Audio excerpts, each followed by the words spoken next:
Hi everyone, this is Rich Berliner. I'm coming to you from Mobile World Congress in LA, and I'm here with Lori Blair from Ericsson. Lori, it's great to talk to you. I've had a lot of experience with Ericsson back in the day, and I'm a big fan. So I wanted to talk today about the in-building space and what you folks are doing with the DOT project. We've heard about that for a long time. What are you doing now? What do you want landlords to know, and how are things going with that?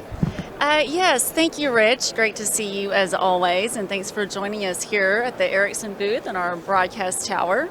So yes, Radio Dot, that is our premier indoor small cell solution.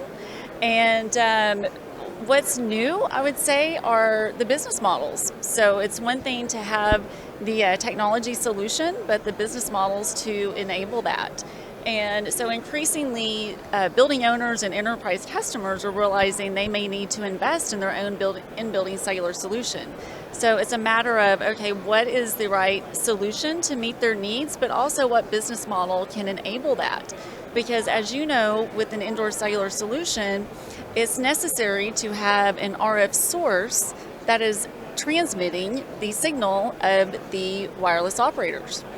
And with our Ericsson Radio Dot system, we're including that RF source as part of the architecture. So the baseband technology, same as what's used in the outdoor macro network, is feeding our indoor Radio Dot system. So you've got a solution for the Orphaned Gas that we hear about in the business, where somebody's bought a system, but yeah, don't worry, we'll get the radios behind it. So you guys have thought about that on the front end rather than the back end, am I right?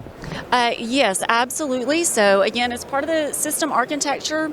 It is a matter of having those models. There are some models now emerging with some of the operators where we can enable that. There's a streamlined mechanism to get that accessibility for the enterprise and building owners.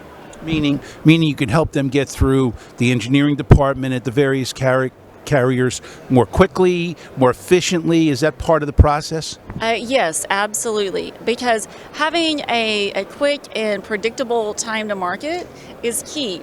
As you know, once they decide they want to invest, well, they want a solution sooner than later. Right. So everybody wants to think about it for a long period of time. Once they give you the go, they want it right away. And so Ericsson is in a position to help on the front end with the radio head and on the back end with helping through engineering. So it's a complete package, am I right? Yes, and some of the models even allow us to utilize customer-provided Layer 3 transport for the backhaul connection to the operator network, and that also quite speeds up the time to market and on-air status as well for the system. So anything else from the standpoint of what you want landlords, facility managers, and folks in the commercial real estate space to know about the Radio Dot project besides what we've talked about? Yes, Rich.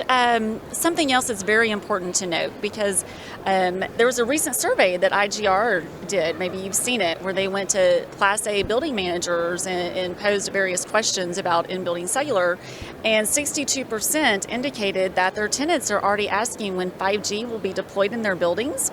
And so customers want to know the LTE solutions they purchase today have an ease of upgradability to 5G.